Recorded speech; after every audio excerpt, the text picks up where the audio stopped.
जय महाराष्ट्र मित्रांनो, तुम्ही गव्हर्नमेंट जॉबच्या शोधात असाल, त्यातल्या त्यात महाराष्ट्रामध्ये जॉब पाहिजेला आहे, तर NPCL तर्फे लेटेस्ट जॉब अपडेट घेऊन आलोय. ऑफिशियल नोटिफिकेशन आली आहे.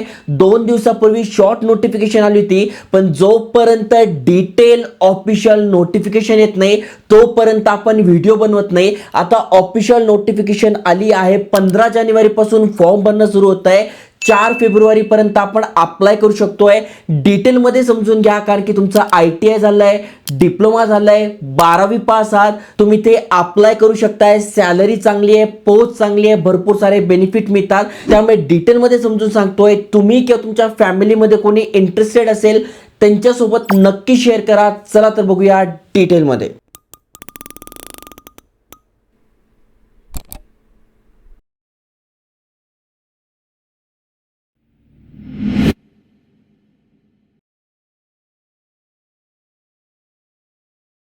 तर मित्रांनो, तुम्हाला स्क्रीनवर NPCL म्हणजे nuclear power corporation of India limited, जे की भारत सरकार अंतर्गत येतं, यांच्यातर्फे लेटेस्ट अपॉर्च्युनिटी, लेटेस्ट अपडेट आलंय. तुम्ही ते PDF बघू शकताय, नोटिफिकेशन बघू शकताय, आणि ही यांची PDF आहे. तुम्ही बघू शकताय टोटल 41 पानी PDF आहे, ज्यामध्ये हिंदी आणि इंग्लिश दोघांमध्ये आहे. तर अगदी थोडक्यामध्ये समजून सांगतोय.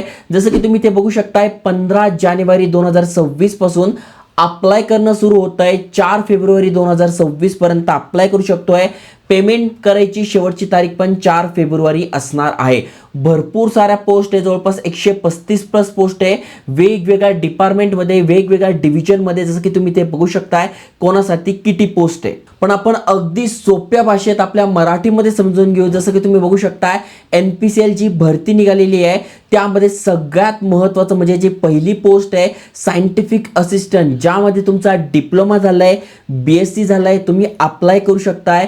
दुसरी जी पोस्ट आहे ज्यामध्ये तुमचं 12वी म्हणजे 12वी मध्ये सायन्स होतं किंवा ITI झालंय, अप्लाय करू शकताय. टेक्निशियन या पोस्टसाठी ITI झालंय, अप्लाय करू शकताय. असिस्टंट ग्रेड 1 यासाठी ग्रॅज्युएट आहात, अप्लाय करू शकताय.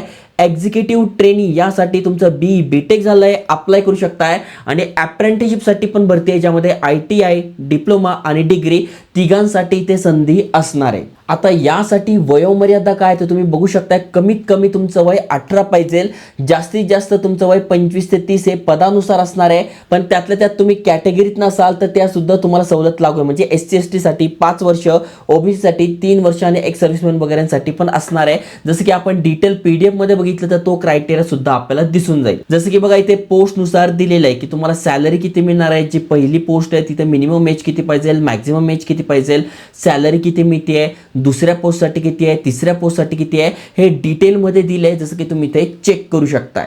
त्यानंतर सगळ्यात महत्त्वाचं म्हणजे निवड प्रक्रिया कशी असणार आहे. तर सगळ्यात आधी आपण ऑनलाईन फॉर्म भरणार आहोत 15 जानेवारी पासून. त्यानंतर रिटर्न एक्झाम आपली होईल, स्किल टेस्ट किंवा ट्रेड टेस्ट जिथं म्हणजे पोस्टनुसार ते असेल.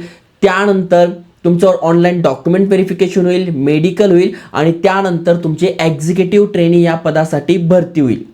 आणि जर आपण डिटेलमध्ये सिलेक्शन प्रोसेस बघायला गेलं तर तुम्ही ते बघू शकताय, ती पोस्ट दिलेली आहे. म्हणजे तुम्ही कुठल्या पोस्टसाठी अप्लाय करणार आहे आणि त्यासाठी नेमका सिलेक्शन प्रोसेस काय. जसं की बघा, पहिलं जे आहे त्यासाठी ऑनलाईन टेस्ट आणि इंटरव्ह्यू असणार आहे, कम्प्युटर बेस्ड टेस्ट आहे. त्याच्यानंतर दुसऱ्यासाठी तुम्ही बघू शकताय ऑनलाईन टेस्ट आहे, कम्प्युटर बेस्ड. त्याच्यानंतर तुमचा इथे प्रिलिमिनरी टेस्ट होणार आहे, ॲडव्हान्स टेस्ट होणार आहे. तर अशा प्रकारे तुम्हाला चेक करून घ्यायचं आहे तुमचं शिक्षण काय झालं आहे, कुठल्या पोस्टसाठी अप्लाय करू शकताय, त्यासाठी सिलेबस काय, संपूर्ण माहितीची लिंक तुम्हाला डिस्क्रिप्शन मध्ये टाकली आहे. या रिलेटेड जे अभ्यास करायचे बुक आहे ते पण मी ते टॅग करून देईल, तिथूनही तुम्ही तुमचा स्टडी सुरू करू शकताय. त्यामुळे तुम्ही किंवा तुमच्या फॅमिलीमध्ये कोणाला गव्हर्नमेंट जॉब पाहिजे असेल, 12वी, डिप्लोमा, ITI, ग्रॅज्युएशन, BE झालेलं आहे, नक्की त्यांच्यासोबत शेअर करा. आणि अशाच एज्युकेशनल इन्फॉर्मेशन माहितीसाठी चॅनल सबस्क्राईब करून ठेवा. जय हिंद, जय महाराष्ट्र.